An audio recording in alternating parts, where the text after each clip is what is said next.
Você já se perguntou alguma vez como que o osso cresce dentro da prótese?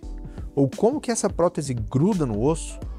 Nesse vídeo eu vou te explicar como que funciona o processo de osteointegração, que é a união entre prótese e osso.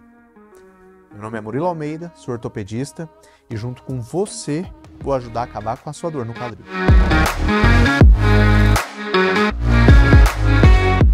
Eu vou explicar de uma maneira fácil para você entender e depois disso eu vou explicar como o osso cresce para poder estabilizar uma prótese sem cimento. Não sei se vocês já ouviram falar de uma massinha que chama Durepoxy, que é uma massa que é muito utilizada para poder ajudar a unir estruturas, principalmente estruturas sólidas como vasos, como cerâmica.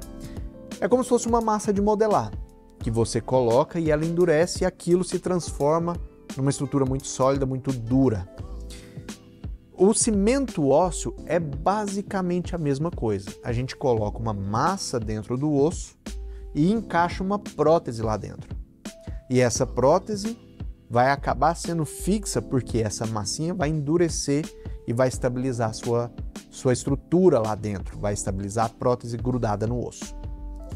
E a prótese cimentada é fácil da gente entender como que ela gruda no osso, porque essa massinha cresce por dentro das trabéculas do osso e o osso da gente é formado por várias trabéculas. É como se fosse uma colmeia de abelhas, tem vários buraquinhos e por dentro desse buraquinho a prótese, o cimento ósseo vai crescer lá dentro.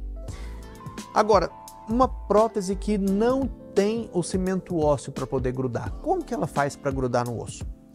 E isso também é fácil de ser explicado. Ela tem dois tipos diferentes de fixação. A primeira fixação é o que a gente chama de fixação mecânica. O que é a fixação mecânica? Eu vou colocar uma prótese num paciente e para que eu faça essa cirurgia, eu vou primeiro medir qual é o tamanho do fêmur desse paciente. E depois que eu sei o tamanho do fêmur, eu vou pegar uma estrutura durante a cirurgia que a gente chama de raspa. Essa raspa tem o tamanho das próteses. E cada pessoa pode usar próteses de vários tamanhos diferentes, só que uma delas vai se adaptar adequadamente para o seu tamanho e para a sua largura. Então, a gente vai fazendo essa raspa e essa raspa vai deixar um buraco no osso por dentro do canal, aonde eu vou encaixar uma prótese para esse paciente ter o componente femoral. E na hora que eu encaixo a prótese, eu bato essa prótese com um martelo mesmo. E essa prótese é um pouquinho maior do que o espaço que eu deixei. E o osso da gente, ele tem uma certa flexibilidade. Então, quando eu bato a prótese, essa prótese entra dentro do osso, esse osso expande um pouco e trava a prótese. E quando ele trava na prótese, ele vai segurar ela no lugar. E essa estabilização a gente chama de estabilização mecânica. É o primeiro estágio da fixação da prótese no osso.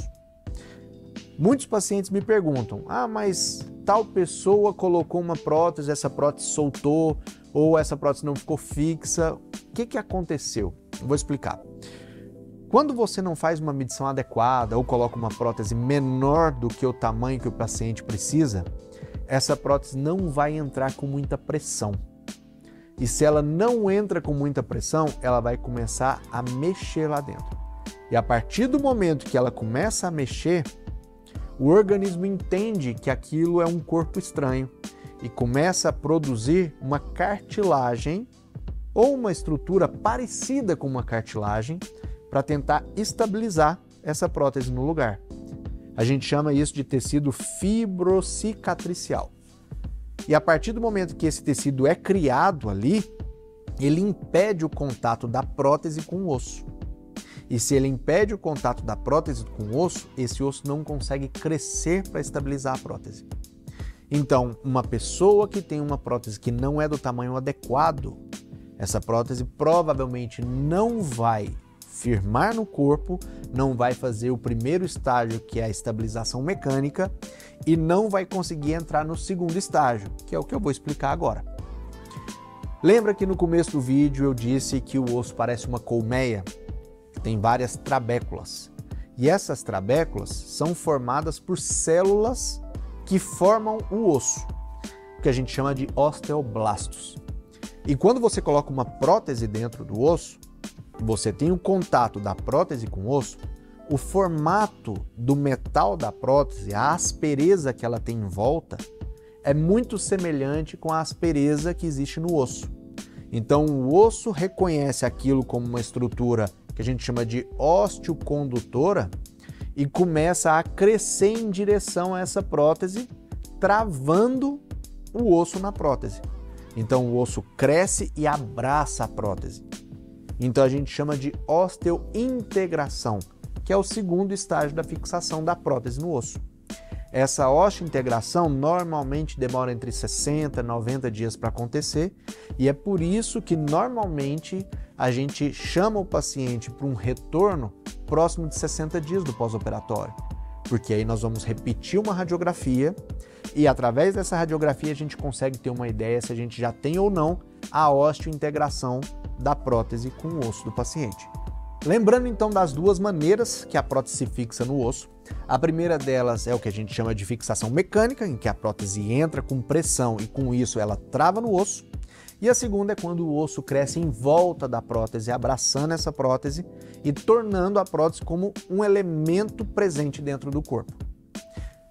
Muitas causas de dor podem ser por conta de soltura de prótese, por isso, se você tem dor, principalmente na região da virilha, eu te aconselho a procurar um médico, um ortopedista, para fazer uma avaliação, para saber se sua prótese não pode ter uma soltura. Se esse tema te interessou, se você quer saber um pouco mais sobre cirurgia do quadril, me siga nas outras redes sociais, principalmente no Instagram, inscreva-se no canal e ative as notificações, porque toda semana tem vídeo novo no canal.